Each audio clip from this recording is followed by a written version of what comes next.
حدیث نمبر 21۔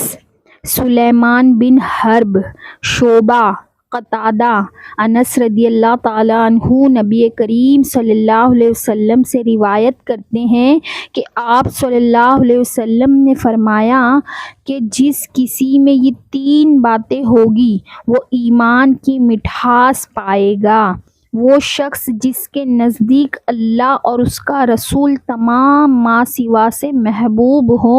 اور وہ شخص جو کسی بندے سے صرف اللہ تعالیٰ کے لیے محبت کرے، اور وہ شخص جو ایمان نصیب ہونے کے بعد کفر اختیار کرنے کو ایسا برا سمجھے جیسے کوئی آگ میں ڈالے جانے کو برا سمجھتا ہے۔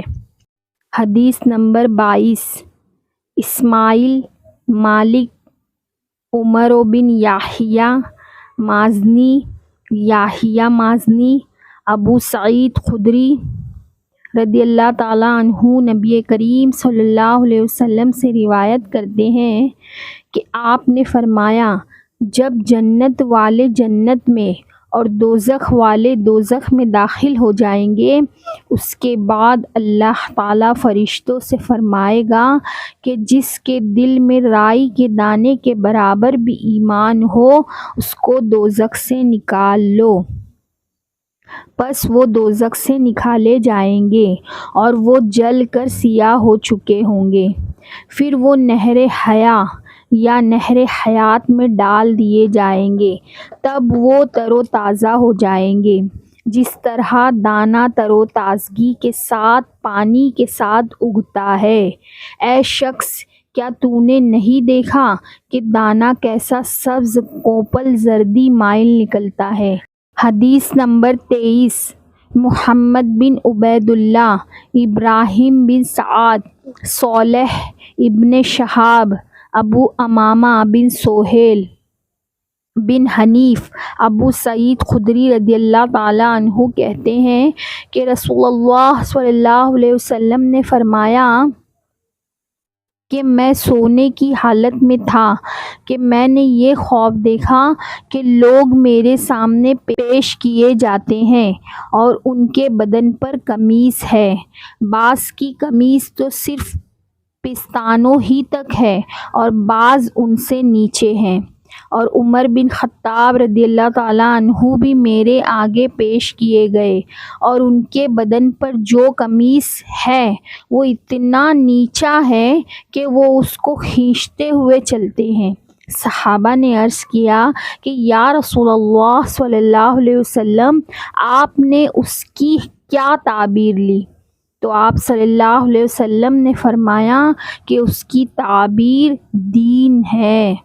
حدیث نمبر 24۔ عبداللہ بن یوسف، مالک بن انس، ابن شہاب، سالم بن عبداللہ، عبداللہ بن عمر کہتے ہیں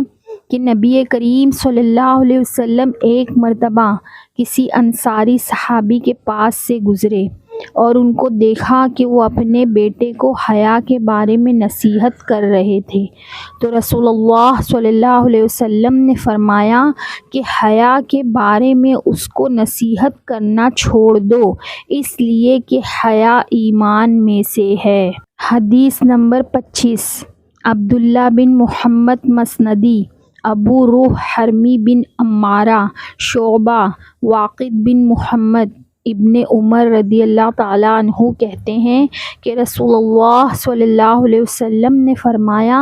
مجھے یہ حکم دیا گیا ہے کہ میں لوگوں سے اس وقت تک جنگ کروں جب تک کہ وہ اس بات کی گواہی نہ دینے لگیں کہ اللہ کے سوا کوئی معبود نہیں، اور یہ کہ محمد اللہ کے رسول ہے، اور نماز پڑھنے لگے اور زکوٰۃ دے۔ پس جب یہ کام کرنے لگے تو مجھ سے ان کے جان و مال محفوظ ہو جائیں گے،